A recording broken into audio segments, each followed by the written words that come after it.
tal? ¿Cómo están? Bienvenidos a un nuevo programa de Contraste, a este espacio de análisis que les ofrece Navarra Televisión. Para esta noche hemos preparado dos platos que esperamos que sean de su gusto. El primer plato será sobre las consecuencias del famoso Concilio Vaticano II, consecuencias que hasta hoy estamos viviendo, además después de celebrar los primeros 50 años del concilio. Veremos si está asentado o no, en concreto el papel de los laicos. Y además hablaremos de mediación familiar y penal, pero esto será en la segunda parte del programa. Como les digo, comenzaremos con este libro que está aquí anunciado, un libro escrito por el profesor Ramiro Pellitero, al cual tenemos esta noche aquí. ¿Qué tal estamos, profesor? Buenas noches, muy bien, después de este día fresquito.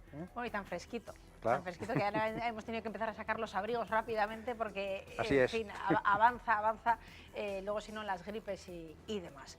Bueno, el caso, así, a primera vista, un nuevo libro después de 50 años de concilio. Para algunos el concilio sabrán lo que es, para otros no. Como es, profesor, una pregunta de examen breve. ¿Qué es el Concilio Vaticano II?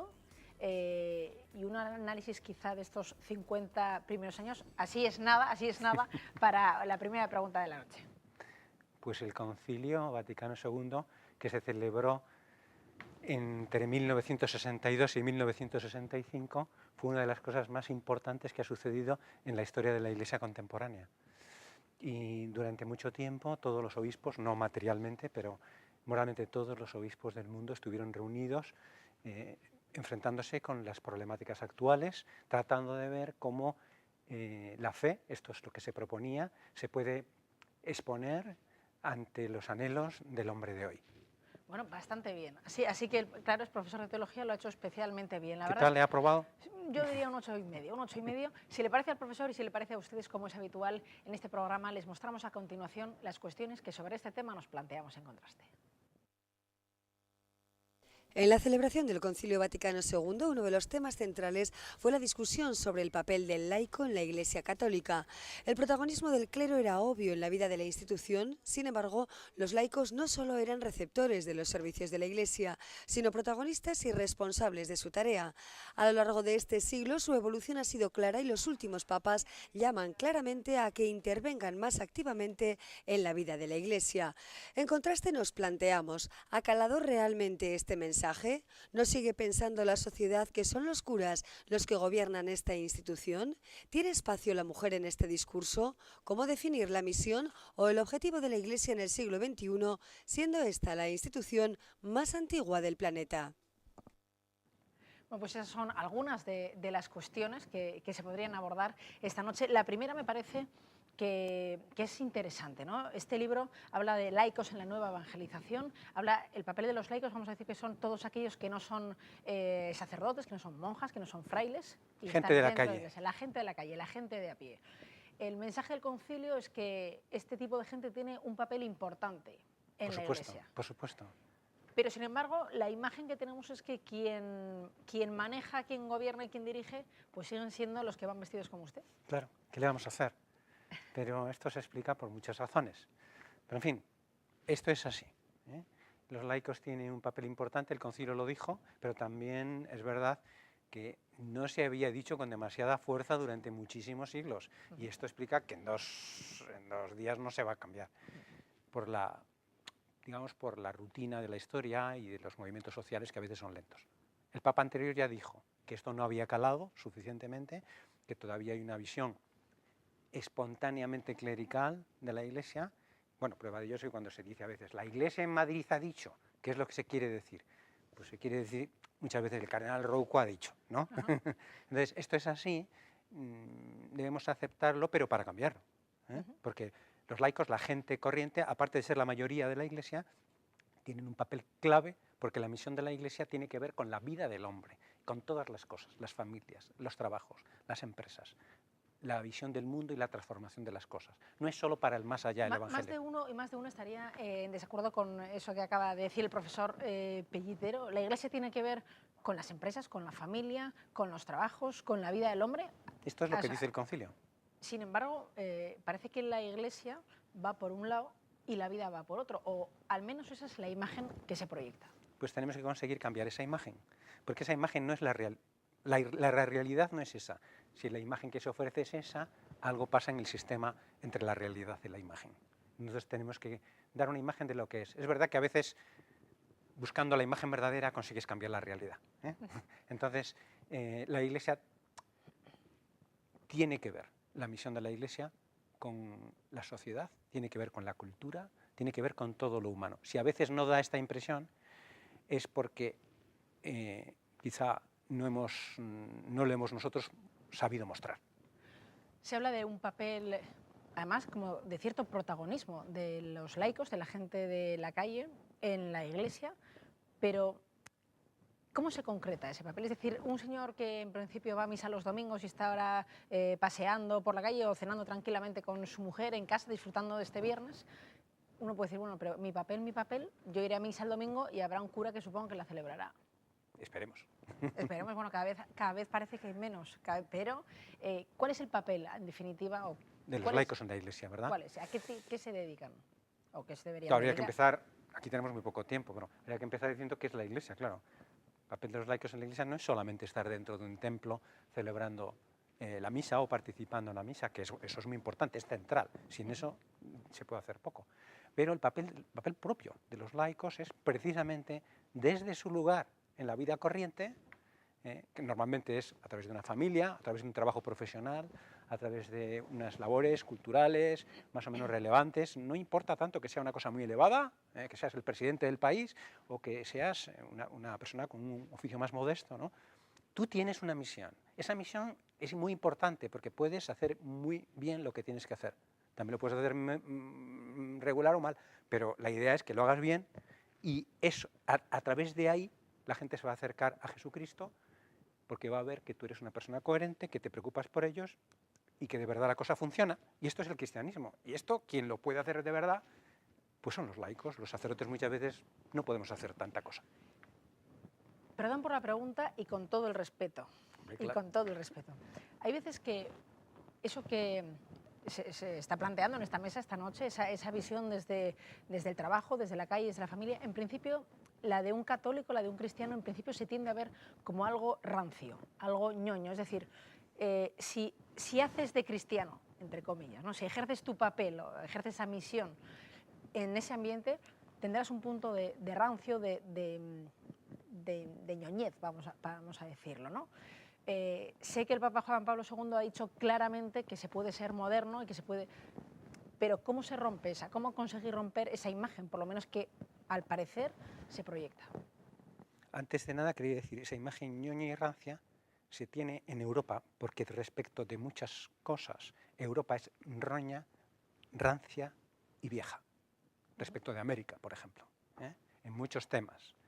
Entonces esa imagen se puede romper sencillamente mostrando que no obedece a la realidad, porque entre los católicos puede haber, y hay de hecho personas que están en la cumbre de todas las profesiones y que están al día en todas las cosas y que no tienen planteamientos en absoluto rancios, ni viejos, ni pasados, ni podían, perdóname la expresión vulgar, ni carcas. Perdona, ya que era la pregunta. Bueno, papel de los laicos, esta pregunta seguro que te la han planteado un montón de veces. La mujer y la Iglesia, la mujer no tiene nada que hacer. Hay algunos que dicen, se empeñan en vender que la mujer tiene un papel en la Iglesia. Hay otros que, mostrando los hechos, dicen, todavía le queda bastante por recorrer. ¿Qué es lo que pasa ahí? De verdad, o sea, sinceramente, tiene un papel, sinceramente se le tiene en cuenta, sinceramente hay un papel. O sea, el Papa Juan Pablo II también habló sobre esto, el Papa Ratzinger también, pero parece que no cuaja. Son muchas preguntas las que has hecho en muy pocos segundos. Puedes contestar una detrás de otra tranquilamente. La mujer tiene un papel, vamos a decir, debería tener un papel, porque antes hablamos de los laicos, que son los cristianos corrientes. La mujer en casi todos los sitios es por lo menos el 50% de los laicos, o más. Estamos hablando ahora de las mujeres que son cristianos en la calle. Dejamos por un momento aparte las mujeres de la vida religiosa, etcétera, ¿no? Estamos hablando de las mujeres que están en las empresas, en los trabajos, la mayor parte en las familias, etcétera, ¿no? De estas hablamos. Tienen un papel, porque sin esto, primero la humanidad se cae y después la Iglesia también se cae. Inmediatamente después pero este papel es reconocido como tal, entonces vuelvo a lo primero. Todavía tenemos una visión clerical. todavía no hay que echar la culpa a los que no están aquí, claro, ¿no? Porque a veces también nosotros tenemos culpa, ¿no? Es verdad que esa visión puede sostenerse porque a lo mejor puede dar la impresión de que las mujeres no intervienen, lo que sea. Es una visión falsa. Uno va a cualquier cosa que tenga que ver con la Iglesia Católica en cualquier parte del mundo y lo que hay, más aún, lo que hay sobre todas las cosas son mujeres. El problema no son las mujeres muchas veces, sino los varones en este punto, ¿no? O sea, las mujeres tienen un papel. Es una realidad palmaria que ese papel es evidente en todas partes. Es verdad que en algunas cosas, en algunos lugares, en algunos puestos, ¿no?, la mujer podría tener un mayor protagonismo. El Papa Francisco es el primero que está hablando de esto y que dice que podemos caminar mucho más y que seguramente se puede hacer mejor y mucho más. Bueno, nada mal.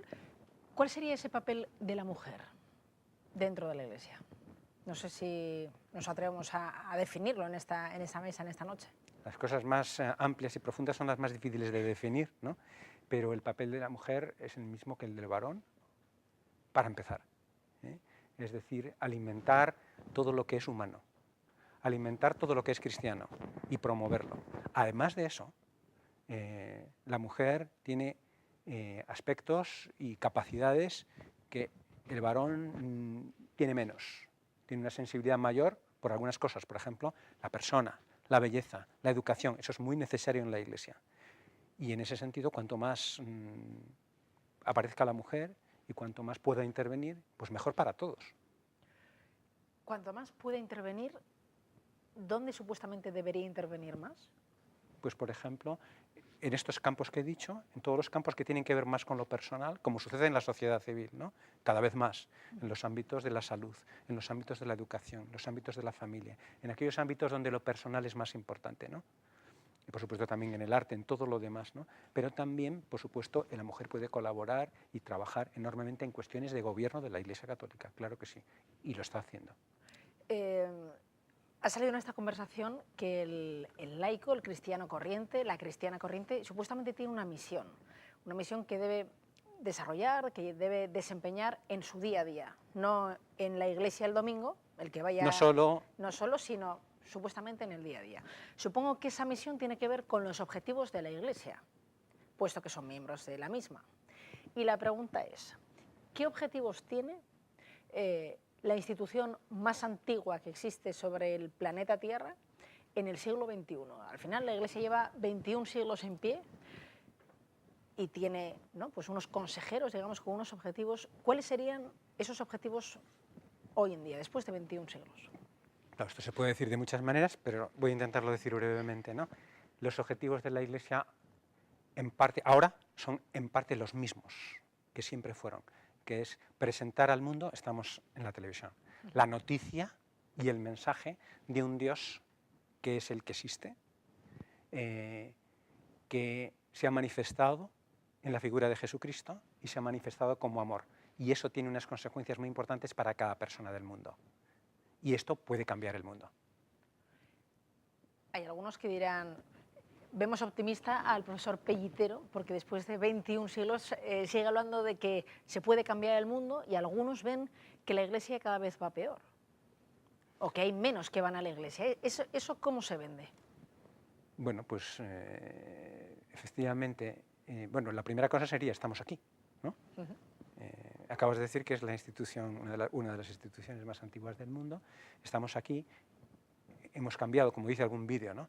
Hemos cambiado muchas cosas, seguimos cambiando muchas cosas en el mundo, ¿no? Intentamos hacerlo lo mejor posible, ¿no? Eso no quiere decir que algunas veces, algunas personas nos equivocamos como en todas las cosas, ¿no? Pero intentamos hacerlo. Que hay menos personas en la Iglesia o que van menos personas a la Iglesia o lo que sea, ¿no?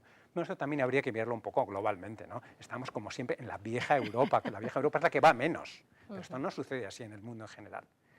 Eso puede ser una situación que puede durar más o menos tiempo y que se debe a muchos factores, ¿no? Pero eso no debe de ocultar la realidad global. La Iglesia no va a menos en el mundo, el cristianismo no va a menos en el mundo. Bueno, la verdad es que le diría que los datos avalan quizá esta afirmación, puesto que acabamos de ver la JMJ en Brasil y en Copacabana no cabía un joven. Parece ser, además, eso a veces a alguna gente le sorprende, ¿no? Que los jóvenes sigan este mensaje que en principio estaría caducado. Claro, hay un interés en muchos sitios, sobre todo en Asia, en África, en América, un interés grande. De hecho, el centro de la Iglesia, el centro moral, se está desplazando. Tenemos un papa americano, no hay que olvidarlo. En este libro, en el subtítulo, habla de autenticidad y compromiso. No sé por qué ha señalado esos dos términos, autenticidad y compromiso, quizá porque es la carencia que tiene el laico hoy, la persona de a pie hoy, o no, o quizá los ha señalado el profesor Pellitero por otra cuestión. Es una especie de propuesta. No pienso que sea una carencia de los laicos, porque esto además sería una tontería y sería echar la culpa a los responsables o a los protagonistas de esta aventura, ¿no? No, es una propuesta. Es decir, la misión de los laicos será eficaz, será bella en la medida en que realmente la lleven a cabo con autenticidad. ¿Qué quiero decir con esto?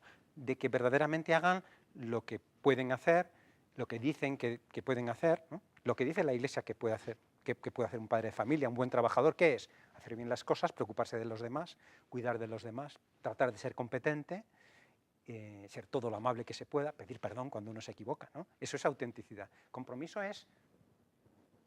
No necesita mucho, ¿verdad? El compromiso tiene dos sentidos en castellano. Uno negativo, que es componenda, no me refiero a ese. Y uno positivo, que es empeño, constancia, trabajo, fidelidad. Seguiría haciéndole muchas preguntas al profesor Pellitero, Laicos en la Nueva Evangelización. Este libro, bueno, tiene un montón de gafas puestas modernas en la... Yo le llamo la óptica, pero así en broma. Me refiero a este libro, ¿lo puede leer cualquiera? ¿O hay que estudiar teología para poder adivinar cuál es el papel del laico en la... No, yo he querido escribir el libro desde cero. Desde cero se entiende para una persona medianamente que le guste la lectura. Se puede leer, hay zonas un poquito más densas, pero no creo que haya ninguna zona especialmente difícil. Si uno quiere ir a los temas prácticos, yo le cogería el libro por la mitad y le diría, mira, lo tuyo es empezar por la segunda mitad.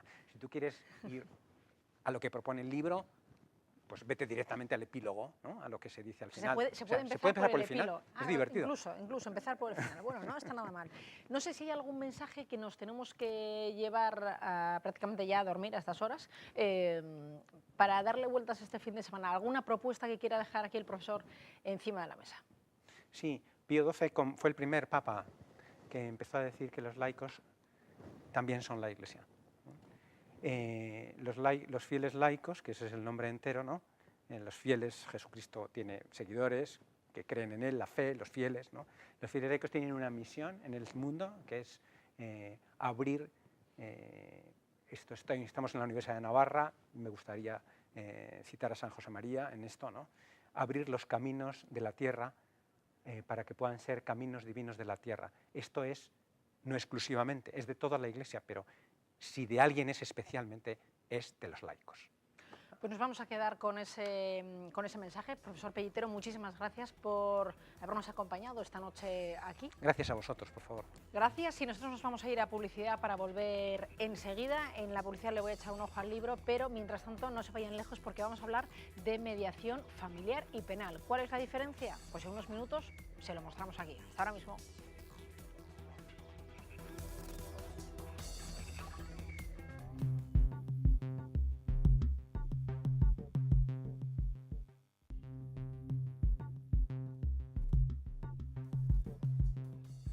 Continuamos en Contraste y continuamos hablando de otras cuestiones como es la mediación familiar y la mediación penal. ¿Qué son estas cuestiones? Pues se lo vamos a revelar en los próximos minutos del programa. Para ello tenemos, como siempre, a expertos en la materia. Magali Marrodan es precisamente mediadora familiar, tiene un despacho propio incluso. ¿Qué tal estamos, Magali? Muy bien, muy buenas tardes. Así, para que nos vayas adelantando, pregunta de examen, si tuvieras que hacer una definición de qué es la mediación familiar. La mediación en general y luego la familiar aplicada a ese ámbito es una forma de resolver conflictos de manera cooperativa donde todos ganan. Bueno, un 9,75, perfecto. Y no sé cómo hará la definición Manolo, para los amigos, Ledesma, coordinador de Servicio de Mediación Penal del Gobierno de Navarra. He dicho, por aquí a la derecha he dicho mediación familiar y por aquí he dicho más mediación penal. A ver cómo define Manolo. Bueno, primero, soy mediador, soy el coordinador del Servicio de Mediación del Gobierno de Navarra, pero no soy funcionario del Gobierno de Navarra. Yo pertenezco a una asociación que se llama ANAME, que es quien gestiona ese servicio que depende de la Consejería de Justicia. Correcto. Bueno, mediación, pues voy a decirte lo mismo que... Pero para a ver si saco el 10, pues la mediación para mí es una forma de resolver los conflictos a través de la intervención de un tercero mediador y siempre en base a una serie de principios como son la voluntariedad, la confidencialidad, el diálogo y la neutralidad. Bueno, también, 9,75. No voy a poner el 10 para que sigáis dándolo todo hasta el último minuto del programa. Si os pongo un 10, os rendís ahora y me dejáis aquí con las cuestiones. Pues si os parece a vosotros y si os parece a los que están en casa, les mostramos a continuación las cuestiones que sobre este tema nos planteamos en Contraste. Desde la entrada en vigor de la Ley del Divorcio Express en 2005, las rupturas matrimoniales han ido en aumento, aunque la crisis económica actual haya supuesto un freno relativo por razones económicas. Muchas son las consecuencias no deseables de un divorcio, especialmente cuando hay hijos de por medio.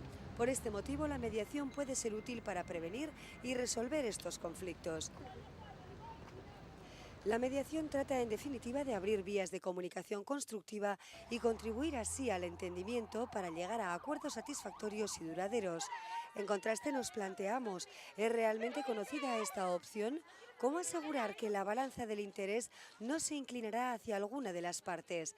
Al no intervenir proceso judicial alguno, ¿se puede posteriormente revisar lo acordado?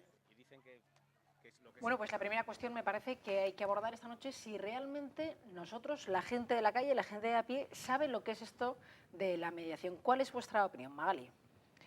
Pues realmente no lo sabe.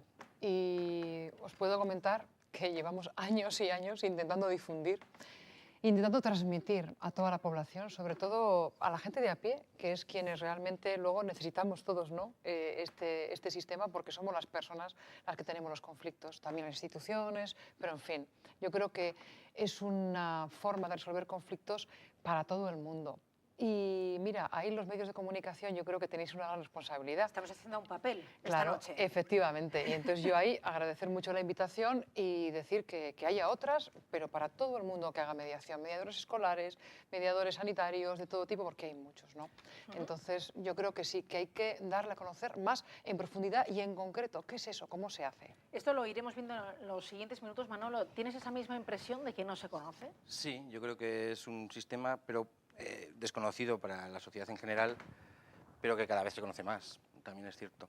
Y yo creo que es que aquí tenemos un problema. En España vamos a la cola, yo creo que en Europa, en tema de mediación. Países del ámbito anglosajón, nórdico, llevan muchísimos años ejerciendo procesos de mediación en todos los ámbitos de tanto justicia como administración, como comunitario. Y son mucho más conocidos y tienen mucha más facilidad de acceso a esos servicios. Y yo creo que también es una cuestión de tiempo. Es una cuestión que aquí todavía está empezando, llevamos años, muchos años, pero está empezando y es una cuestión, creo yo, que de seguir trabajando y que poco a poco la sociedad sea más consciente de que estos servicios existen y que pueden resolver los conflictos de otra forma. Pues fijaros que hemos salido a la calle, nos hemos preguntado esta noche aquí a los dos y hemos salido a la calle y les hemos preguntado a la gente a ver si conocían esto de la mediación y esto es lo que nos han dicho. Pues sí, me parece buena labor, la verdad. No la conozco, pero la idea me parece buena. La idea en principio me parece bien, si la hacen como parece ser que tiene que ser. Ahora, otra cosa es que lleguen ya a soluciones o que sustituyan a los jueces. Mediar entre tú y yo si tenemos conflictos, ¿no? Y evitar que vaya a nivel judicial, ¿no? Yo no lo utilizaría, ¿eh? ¿Solucionaría usted esos problemas? Yo solucionaría por mí mismo, si podía, lo que sí. Oye, no lo sé, habría que ponerse en el caso, ¿no? Pero que no lo sé, pero sí que me parece una figura que puede valer. Muy bien. Sí, me informaría y ¿por qué no? Sí. Claro. Sí, me parece una buena cosa, la verdad, y más en los tiempos que corren. Pero vaya, no puedo hablar porque no lo conozco, ¿no? Afortunadamente no lo he necesitado. Supongo que es mejor un buen arreglo que un mal juicio, o sea que...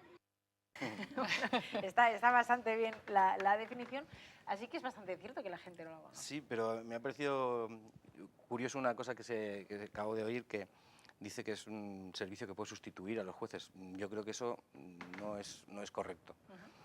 La mediación intrajudicial, que es la que se realiza dentro del ámbito de un proceso judicial, bien sea civil familiar, mercantil o penal, que es el caso que nosotros trabajamos, nunca es un sustitutivo del proceso judicial. Yo lo entiendo como un complemento al proceso judicial. La mediación permite llegar a ciertos lugares que los juzgados no pueden llegar porque están limitados por una ley procesal y por una serie de normas que evidentemente tienen que cumplir. Y la derivación que se hace a los servicios de mediación es para complementar una solución que seguramente ellos mismos, los juzgados solamente sin intervención, no te voy a podrían. pedir un ejemplo para que lo entendamos todos. Para los que no hemos estudiado Derecho y que te sigamos esta explicación y que a estas horas de la noche uno dice, pero perdóname, ¿de qué me estás hablando exactamente? Proceso, un ejemplo para que nos aclaremos. Voy a darte un ejemplo de lo mío, que Vale. es la mediación penal, que igual nos puede servir. Nosotros tuvimos un caso hace ya bastante tiempo, donde unos padres habían discutido en una plaza y eso había llegado a juzgado a través de una falta de injurias. Se habían insultado y, bueno, un poco acalorado la discusión y había llegado a una falta de injurias. Todo había sido producido porque sus hijos se habían peleado en el parque de juegos y eso había hecho saltar a los padres en defensa de sus hijos y había llevado la discusión a los padres. Los padres se enfrentaban en ese momento a un proceso intrajudicial, que había abierto un proceso de faltas y el juez iba a juzgarlos por una falta de injurias, ¿no? Intervenimos los mediadores y llegamos a un acuerdo.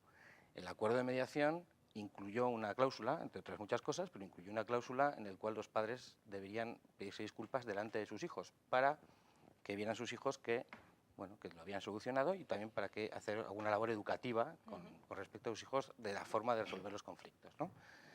Claro, no todos los mediadores podemos llegar a eso, porque como la mediación al final es un proceso donde quien toma las decisiones son las partes y las partes deciden llevarlo a cabo, podemos llegar allí. Pero un juez de lo penal nunca va a poner en su sentencia llegar a eso.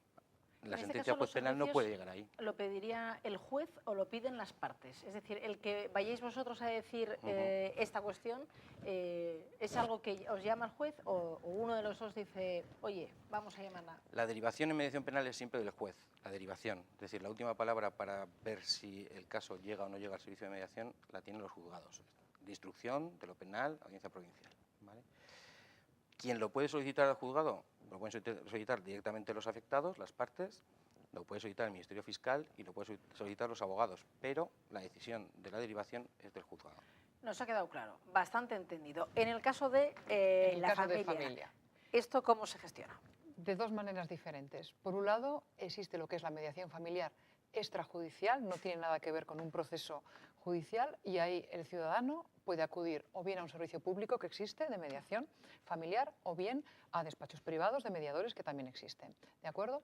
Entonces, como ha dicho antes Manolo, es voluntaria, ellos acuden, solicitan una sesión informativa en la que se les explica en qué consiste un proceso de mediación y en este proceso es donde van a llegar a todos los acuerdos respecto del tema que se trate. Lo más conocido son los divorcios y las separaciones, pero también hay otras muchas cuestiones que se pueden trabajar en mediación extrajudicial y tienen que ver quizá con herencias. Yo recuerdo un caso que me llamó mucho la atención, el cuidado de una persona mayor, de una tía, ¿no? Entre unos sobrinos, querían cuidarla, todo el mundo la quería cuidar, ¿no? Entonces los malpensados dijeron, aquí hay una herencia, pues no, es que había un cariño y bueno, y al final se llegó a acuerdos en este caso. ¿Qué ocurre? También puede haber mediación intrajudicial. Esto es, procesos que ya están en el juzgado, en un contencioso, por ejemplo, para un divorcio, y que la jueza, leyendo la demanda y la contrademanda, ve que aquello se podría resolver mucho mejor a través de un proceso de mediación. Normalmente, cuando hay temas emocionales, temas de niños y demás, los jueces opinan que es muchísimo mejor que las partes resuelvan por ellas, ¿no? Porque quién mejor que ellas conocen cómo es su vida y cómo quieren que sea en un futuro.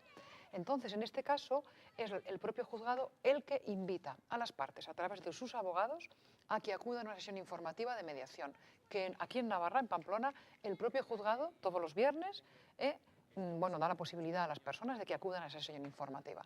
Si las partes deciden que sí, porque como ha dicho también Manolo, es voluntaria, entonces ellos acuden O sea, que en y ese se les caso deriva. podría llegar además, o sea, o porque las dos partes se ponen de acuerdo o incluso derivados por el propio juez. Efectivamente. Que dice que es mejor, por ejemplo, para que el menor, los niños no sufran o para que la cosa, digamos, no llegue a más, se aconseja la... Si me permitís una aclaración también para situarnos desde el punto de vista del derecho, si acudes a un servicio de mediación familiar por un tema de separación y llegas a un acuerdo de mediación, el divorcio evidentemente siempre tiene que venir a través de una sentencia judicial. Lo que pasa es que tú ya tendrás, digamos, controlado la forma en que quieres llevar a cabo tu divorcio, tendrás un mutuo acuerdo, que es un proceso en que tú acudes al juzgado, digamos, con el pacto ya realizado, pero al final siempre se produce una sentencia judicial. Nadie se divorcia en el mediador, el divorcio se produce siempre en el juzgado. Estaba pensando, ¿cómo se...? Confío en vosotros y tenéis pinta de buena gente los dos, eso está clarísimo, ¿no? Pero yo sobre todo. Sí, la verdad es que sí, pero ¿cómo se garantiza, digamos, que no, voy a decirlo, va a sonar fatal, pero que no os compran? Es decir, si yo me he ido a un juez porque tengo una trifulca con X persona, bien sea familiar o bien sea otra persona, nos vamos al mediador, pero oye, la otra persona no le estará como comprando, ¿no? Y la balanza, digamos, del mediador va a ir más hacia un lado o hacia otro. ¿Eso de alguna manera se puede como avalar? A ver, uno de los principios fundamentales... ¿O soy muy mal pensada? No. Es que esto puede suceder y como en todas las profesiones habrá mediadores mejores y peores en todo el mundo. Eso es así, ¿no? Entonces, uno de los principios fundamentales de la mediación es precisamente la imparcialidad. Es decir, un mediador no puede estar ni para uno ni para otro. Claro, somos seres humanos. Eso te iba a decir. Tendemos y podemos tender por vivencias anteriores o por lo que fuera, a, como decimos nosotros, a aliarnos con una parte o con otra. Ahí viene nuestro ejercicio luego también de supervisión, ¿no? Es muy importante que los mediadores supervisemos nuestro trabajo continuamente para ver qué estamos haciendo. Y luego hay otro tema que lo ha apuntado antes Manolo, la mediación es voluntaria. Cualquiera de las partes, en cualquier momento del proceso de mediación, ve que o siente que no está siendo realmente igual que la otra parte, puede abandonar el proceso. Con lo cual, siempre, de alguna forma, los mediados, las personas mediadas, tienen la libertad de estar ahí o no y sentirse muy seguros de lo que se va a hacer ahí, ¿no? Nadie va a llegar a ningún acuerdo si no quiere. Tampoco estarías invirtiendo bien tu dinero, porque el proceso de mediación, el mediador no decide. Ajá. O sea, es posible que tú, oye, que quiero comprar al mediador, como has dicho tú, ¿no? Pero el mediador no va a decidir. Entonces, son las partes las que conjuntamente, con ayuda del mediador, tienen que llegar a acuerdos, pero el mediador no dice, el acuerdo 1 va a ser este, el acuerdo 2 va a ser este. Esa es otra forma de resolver los conflictos, no la mediación. Entonces, intentar comprar un mediador es un poco absurdo. Sí. Vale. Porque... Esa cuestión está clara. Siguiente paso, hemos llegado a un acuerdo. En la familia o en la cuestión penal hemos llegado a un acuerdo y de repente un día alguna de las partes, a los 3 días de haber llegado al acuerdo y supuestamente, digo yo que habrá que firmar algo, no lo sé, no tengo ni idea, pero supongamos que hay que firmar algo y a los 3 días de repente, no sé, se nos cruza el cable y decimos, mira, que no. ¿Y por qué? Y no. Y de repente, no, pues no sé, uno se rebota hasta el infinito y de repente dice, no. ¿Hay alguna manera de que esos acuerdos queden en el tiempo o por lo menos que permanezcan durante un tiempo? ¿O si, de la misma manera que se pueden ir en el proceso, luego pueden abandonar el acuerdo? No sé si me he explicado. Sí. Hay dos cuestiones, ¿no? Una, si el acuerdo de mediación, al final, como decíamos antes, por ejemplo, con el divorcio o la familiar, que decía Magali, que es creo que lo más evidente de ver, ¿no? Tú llegas a un acuerdo previo, pero luego el juez tiene que avalar ese acuerdo con una sentencia, evidentemente las sentencias se tienen que cumplir. Se cumplen, ¿no? Habrá otros procesos judiciales para poder modificarlas, pero esa sentencia que tú has llegado en mediación, al final es una sentencia con todas las de la ley. Y por otro lado, el hecho de que las personas acudan voluntariamente al servicio de mediación hace que los acuerdos que se tomen sean acuerdos que se han decidido por las propias partes, no un tercero las ha decidido. Entonces, las partes que han decidido llegar a esos acuerdos, precisamente por ese camino, por esa voluntariedad, tienen un plus de garantía a la hora de cumplimiento. O sea, que veo que hay un juez que al final va a acabar, o un juez... No necesariamente. Ajá. O sea, en los procesos de mediación que empiezan extrajudiciales y luego acaban en el juzgado, como el divorcio que acabamos de ver, o los de penal, digamos, que yo trabajo, que siempre son intrajudicial, evidentemente el resultado de la mediación se transfiere siempre a una sentencia judicial. De acuerdo. Pero puede haber una mediación extrajudicial, un proceso aparte.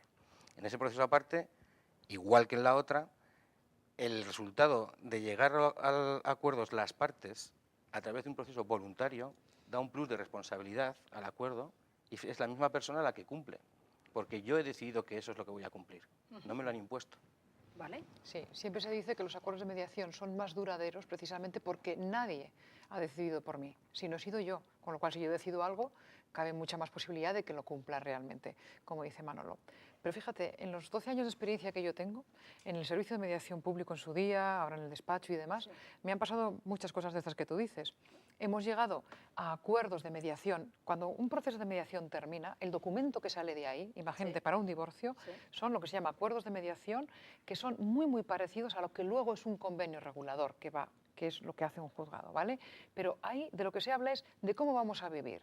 De aquí en adelante, que ya no somos pareja, pero somos padre y madre. Con lo cual, va a hablar de todo, de los hijos, de reparto del tiempo, guarda y custodia, del ejercicio de la patria potestad, cómo vamos a educarles en religión, en tal, en cual. Todo está escrito y propuesto, todo lo económico y la liquidación de todo lo que tengamos en común. Eso, yo he tenido casos que no nos han llevado al juzgado y, como digo yo, al cajón de la mesilla. Y ha funcionado, porque en los procesos de mediación hacemos luego también siempre un seguimiento. Y a los 6 meses llamamos a estas personas, bueno, ¿cómo va? ¿Se cumple? ¿No se cumple? La mayoría de las veces se cumple paz. Y muchas veces no se lleva al juzgado. Aconsejamos siempre los mediadores que cuando hay menores, por favor, se haga ejecutivo ese acuerdo a través de un abogado y de un procurador y que haya una fiscalía, un fiscal, ¿no?, que vea que eso está acorde a lo que se entiende, ¿no?, para la protección de los menores. Pero hay veces en que no es así.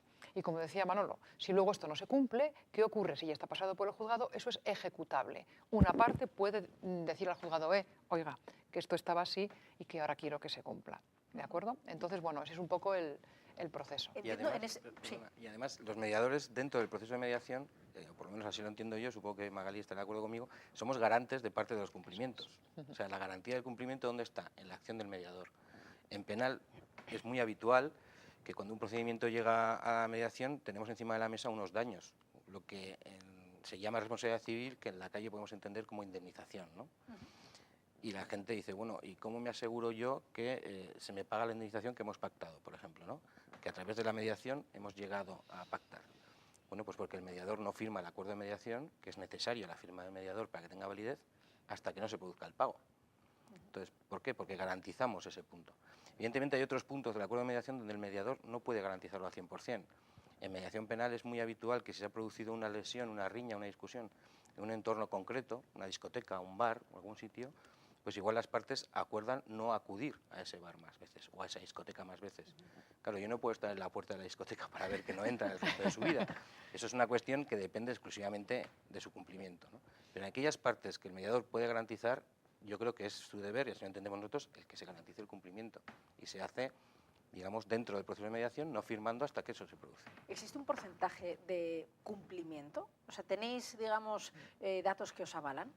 Yo creo que está en el 85% en mediación familiar, ¿no?, de cumplimiento de los acuerdos, sí. No sé si es mucho entender o mucho suponer que en la mediación familiar, y especialmente si hay menores por medio, quien supongo que será el núcleo, digamos, el que debe estar más protegido es el menor, es el niño. Sí, una de las funciones de los mediadores precisamente, ¿no?, es el velar porque lo que allí se esté decidiendo y cumpliendo de alguna forma, ¿no?, sea una garantía para esos menores. Por otro lado, también el mediador ahí nos tenemos que sujetar muchas veces, porque nosotros no podemos tampoco poner ahí nuestras ideas. Lo que a mí me puede estar pareciendo maravillosamente bien, a esa pareja, ¿no?, o futura expareja, no le parece bien, porque su vida ha sido de otra forma. Eso, lo de la neutralidad, es también bastante difícil, ¿no? Complicado, pero bueno, siempre también hay un poco de sentido común y cosas que sabemos, ¿no? Ahora, por ejemplo, con todo el tema de la custodia compartida. Nos vienen muchísimo las personas muy preocupadas, preguntando, ¿no? A ver, ¿estamos de acuerdo en que tanto él como yo, pues el padre y la madre, disfrutemos de nuestros hijos al 50%, pero no sabemos bien cómo? Esto es bueno para los niños, depende de las edades, y hacemos un trabajo bastante extenso y serio, consultando guías, las últimas investigaciones, ¿no? Incluso yo ahora mismo traduciendo una guía que tengo del inglés para poder aportar a los padres y que ellos, leyendo lo que en otros sitios ya ha ocurrido, puedan decidir, ¿no?, y luego consultarlo. Y estamos haciendo una cosa muy interesante, a mi entender, que es llegar a una serie de acuerdos provisionales donde pactamos un reparto del tiempo con los niños y con los padres, y hacemos una separación provisional, físicamente, ¿eh? Ya el padre y la madre, cada uno en una casa, tal, y vamos viendo cómo funciona esto, antes de llegar a ese divorcio definitivo, para ver si esto está funcionando bien, observar bien a los niños, poder tener sesiones con la mediadora, en este caso conmigo, pues para poder comentar cómo va el tema, oye, cambiaríamos esto, lo otro, y así cuando ya llega el acuerdo definitivo, tienen como una tranquilidad, ¿no?, bastante grande de que, bueno, lo que están decidiendo realmente les está funcionando, ¿no? ¿Cuáles serían los requisitos, o diríamos quizá mejor, las actitudes necesarias de las dos personas que intervienen en... Bueno, hay tres personas que intervienen en la mediación, pero digamos de los dos protagonistas para que tenga éxito? Para que de verdad, no sé por qué se sonríen los dos, pero las dos se han sonreído, no sé por qué. Mi opinión es que cualquier persona puede trabajar en la resolución del conflicto a través de la mediación, cualquiera, no existe una limitación. Si yo tuviera que decir limitaciones, tendrían que ser por cuestiones muy puntuales y externas seguramente al conflicto. Si hay problemas de enfermedad mental, si hay problemas de toxicomanía, pues es posible que eso diera lugar a la imposibilidad de intervenir. Yo creo que cualquier persona puede trabajar en una mediación siempre y cuando cumpla con los principios de la mediación, que se les explican en la fase informativa, nada más llegar al proceso, y eso es común a todos los mediadores. Y si se cumplen esos principios, cualquier persona puede intervenir. ¿Y esos principios, a ver, una pista de principios? Porque claro, en principio quiero decir, si vas a mediar es porque te acabas de pegar con la otra persona. Sí. O sea, que al principio no es que vayamos dos amigos a ponernos de acuerdo, sino que en principio yo creo que igual tengo ganas de... Hay cuatro principios fundamentales que vamos a coincidir seguro todos los mediadores que hablemos alguna vez. La voluntariedad, es necesario que durante todo el proceso sea voluntario, el estar allí, no puedes estar presionado. La confidencialidad, el proceso es un proceso confidencial, tanto para las partes como para el mediador. Tiene que ser un proceso basado en el diálogo, es nuestra herramienta de trabajo, y las partes quieren o tienen que querer dialogar con nosotros y con la otra parte en su caso. Y la objetividad, la neutralidad. El mediador es una persona neutral que no decide, que solo ayuda a trabajar en la resolución. Luego existen otros principios que ya no son tan comunes, pero que más o menos vamos a estar también de acuerdo, creo yo, Magali y yo, que es la sinceridad, tiene que haber sinceridad en el proceso, que es la libertad de poder expresar lo que se quiera con la limitación de no agredir o no expresar situaciones agresivas hacia la otra persona o hacia el mediador, y la privacidad de todo el proceso. Si se respetan esos principios, cualquier persona puede resolverlo. ¿Estás de acuerdo? Estoy de acuerdo. Yo lo suelo resumir, ¿no? Para no, bueno, sobre todo según en qué momentos del proceso, al inicio, para no apabullar a lo mejor con tanto principio y tal, pero bueno, hay que leerlos, hay que firmar el documento y todo esto, pero yo les digo, mirad, las reglas son dos. Ahora, son tela. La buena fe y el respeto mutuo. Claro, dentro de buena fe entra todo lo que acabas de comentar, la sinceridad, tal, el respeto mutuo, porque las personas al inicio del proceso, como bien dices, llegan muy cargadas, normalmente llegan muy enfadadas y en muchos casos con mucho dolor. No, claro, sobre todo en el ámbito familiar, entiendo que en tu caso puede ser gente que no se conoce y al final, pues bueno, vale, me voy a poner de acuerdo con este señor que no le he visto nunca, pero bueno, hay que llegar a un acuerdo. Pero bueno, en tu caso, la carga emocional tiene que ser mucho más enorme dura. Y además hay un tema importantísimo, Padi, es que ahí en la penal puede que no se conozcan ni se vuelvan a ver, pero es que en la familiar se van a ver toda la vida si hay hijos. Con lo cual... De todas formas, os sorprendería, ¿eh? Os sorprendería. ¿El éxito? No, el éxito no. En penal, en la vía penal, normalmente nosotros trabajamos en faltas y en delitos, ¿no? Sí. En las faltas, lo normal es que se conozcan. Porque son faltas que se producen dentro del ámbito familiar, del ámbito de la comunidad, del ámbito de la empresa, del ámbito incluso de cuadrilla de amigos. Lo normal es que se conozcan. O sea, que incluso podemos decir, así ya para ir terminando, que incluso la mediación, en este caso la familiar, o bueno, también la penal, pero puede, digamos, descargar esa parte emocional de dolor con la que se llega. Es la primera fase. Si no conseguimos... Innecesaria, totalmente necesaria.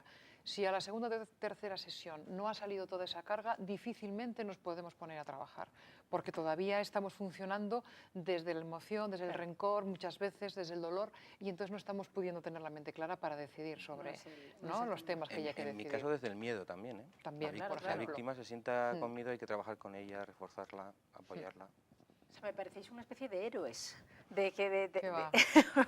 No sé. En cualquier caso, me parece un trabajo muy atractivo y Apasionante, me parece que hacéis una gran labor. Es satisfactorio, personalmente, para el que Hombre, trabaja. Está bastante bien, Sí. está bastante Sí. bien. Pues nada, enhorabuena, habéis sacado el 10. Ahora ya os lo puedo poner a estas horas Gracias. al final del programa. Es para que estuvierais dándolo todo hasta el final. Gracias, Manolo, gracias, Magali, por gracias haber a venido ti. y por ese trabajo que realizáis, que al final nos ayudáis un poco a todos también. Gracias de verdad por haber estado con nosotros esta noche. Nosotros nos vamos a ir porque ya es viernes, porque ya es la hora, y nos han pedido que que propongamos esta película cuyos actores son algunos navarros y que la vamos a poder ver este fin de semana en Pamplona. Se ha estrenado hoy viernes. Se trata de la película de Un Dios Prohibido. Habla sobre la guerra civil y estará en nuestros cines este fin de semana. Mientras tanto, que va a hacer frío, abríganse, pueden ir al cine y descansen. Nos vemos aquí en 7 días puntualmente. Hasta entonces, adiós. Juro por Dios, sobre las Sagradas Escrituras, que declaro toda la verdad sobre los hechos ocurridos en Barbastro, España. Es una señal. Nunca seremos misioneros. Van a matarnos. Como dijo el Señor, seamos prudentes como la serpiente y sencillos como la paloma. No tiene sentido. Van a destrozarlo todo. ¿Y nosotros qué hacemos? Nos ponemos a limpiar. Somos un militar que no quiere la guerra y un anarquista que no cree en matar. Pero ya no nos queda más remedio. ¡Ya no hallamos! ¡La tierra es de todos! Este comité está bajo sospecha. Aquí se fusila a los compañeros y esto es un nido de curas. Me pregunto qué hemos hecho mal. ¿Por qué nos odian tanto? Siempre a tu lado yo he de luchar, contigo siempre y hasta... Entregamos nuestra vida a Dios para trabajar a diario en el lento discurrir de los años o soportando ofensas, ataques y sufrimiento. Y si estos un día llegaran al extremo, señores, cuánta gloria. ¡Se os ha acabado el chollo que tenías con los militares! Estoy preocupada por usted, padre. Los guardianes dicen que sigue R en voz alta con el rosario. Pero qué mal les hace que yo rece. ¡Esteban, mírame! ¡Viva Jesucristo! ¡Viva el corazón de María! Cuando te mate, me voy a quedar con tus zapatos. Acompáñame y le sacaré de aquí. Mis compañeros. Por el Pelé, el obispo. Y todos los que has enterrado y vas a enterrar. Porque vivirán para siempre y a nosotros nos comerán los gusanos.